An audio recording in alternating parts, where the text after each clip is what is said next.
Ja, protesta nuk ka tentuar të rregullojë politikën. Është protestë ndaj politikës.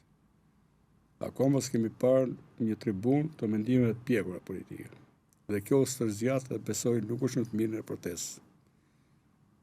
Ata që protesta ishte merite, po ta marrim me sarkazëm, po është e vërtet, arrogancës pafund qeveritare, që kulmoi më të rreqin zvardat grushin atje, e pam, merite daljes atij gjesti të atij akti në mediat sociale, po ata që janë atje, protest, vërdall kanë qenë gjithë kohë, s'kan tërhequr për mendjen deri dje. Për të na bërë të shkojmë kafe, jo më pasaj të shkojmë protest, mes vapës. Por ne dolëm se aty na u derdh kupa. Ata mendojnë se mund të bëjnë karrierë. Ndërkohë që ka kohë për karrierë, se sido që të bëhet, te vota do shkojmë. Por, njëkohësisht, këtë moment nuk e përdorën si duhet, ne duhet të kishim mbaruar punë deri tani, të paktën me kodin zgjedhor dhe me 2-3 ligjet kryesore. Ligjin për investime strategjike, për zonat e mbrojtura, për paketë maleve të tjera. Të paktën këto. Pastaj kalonin tjetër. Nuk mund të marrësh pushtetin ti se dole në rrugë. Mekanizmi nuk mund ta ndrojmë. Ne duhet të rregullojmë mekanizmin. Ky lloj mekanizmi që kemi akoma do prodhoj këtë pushtet që është. Ne dim që jemi peng i marrjes peng të votës lirë. Shqiptarët kur s'kan votuar sipas nenit 1 dhe 2 kushtetues, pra votime të lira të ndershme, të barabarta, dhe mund flasim se ne nesër kërkojmë të kemi një Shqipëri të shanseve barabarta. Mos dalin 2 agallar, Rama e Berisha, edhe ca nën qallar tjerë që vendosin për fatin e njerëzve sikur të janë kutinë e shahut. Pra duke rënë meritokracia, duke rënë mundësia që njerëzit ta meritojnë, siç meritojnë votën, domethënë të meritojnë të ardhmen e tjerë. Ta meritojnë edhe fatkeqësinë bashkë kur e kërkon, kur e lyp me zor, si kriminali e tjerë.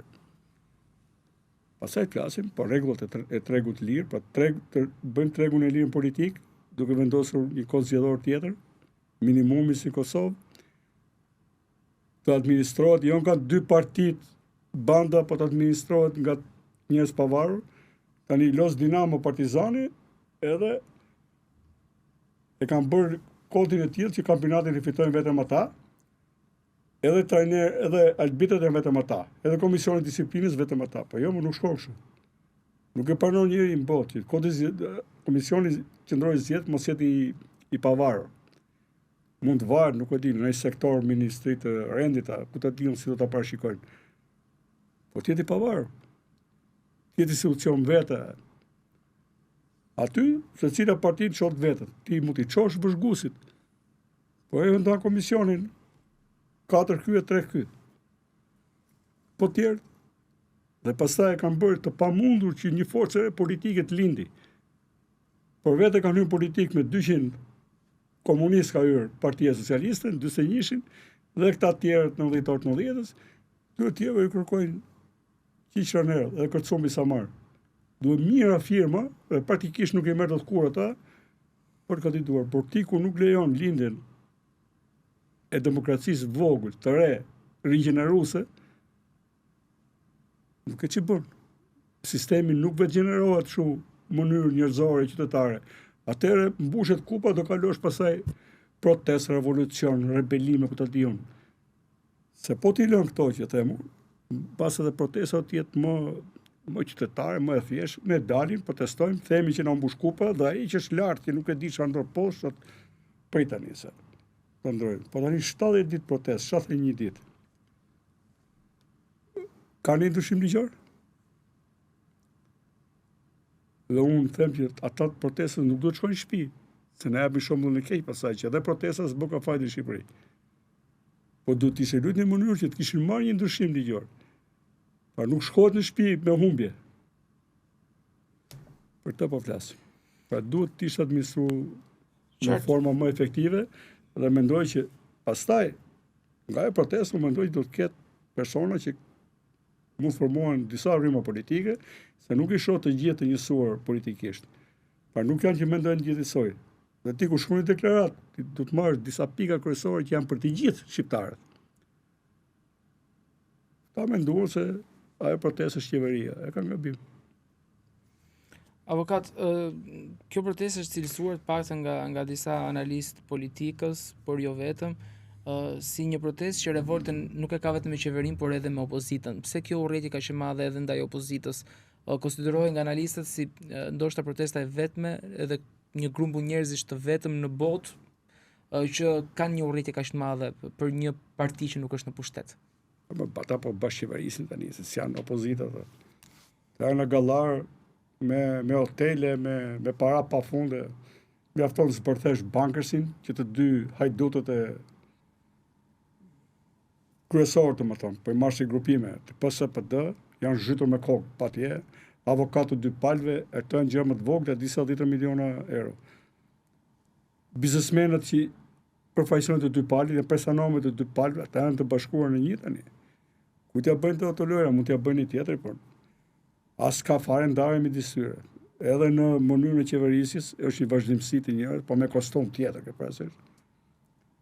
Ndryshim kemi ne të dy në qeverisje të shënë si ka lloji fytyrës apo i asaj që themi retorike, se ta diun instalojmë diçka të ndryshe kur ajo që bëhet, produkti është i njëjtë.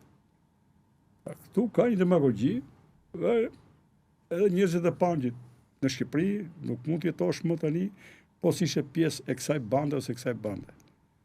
Dhe aty ka pasur një të shuj. Se edhe ata që parmatje, që uranë me grushta, janë përzirë bashkë. Nga doli Gjergj Kokoshi, plak i opozitës me Demek, po që për mua është bashkëkryetar në qeverisje, Saliu dhe kërcënoi, le të plasin ata, dhëmbin kaq ta bëjnë ata, po investimi atje do mbrohet. Dhe gjitha i mafiozliku atje ka lulëzuar që në kohën aty dhe ka vazhduar, nuk është penguar. Mund të jetë në kreti shkallë më lartë, normal se evolojnë gjërat. Aja ka kaluar Rama Berishës, unë mendoj po, ka kaluar. Por janë përpara historisë, përpara Shqipërisë, përpara këtij populli, janë bashkëfajtorë kështu, në mënyrë të merituar dhe janë konkurrojnë që është njëri me poshtë se tjetri, asgjë më tepër.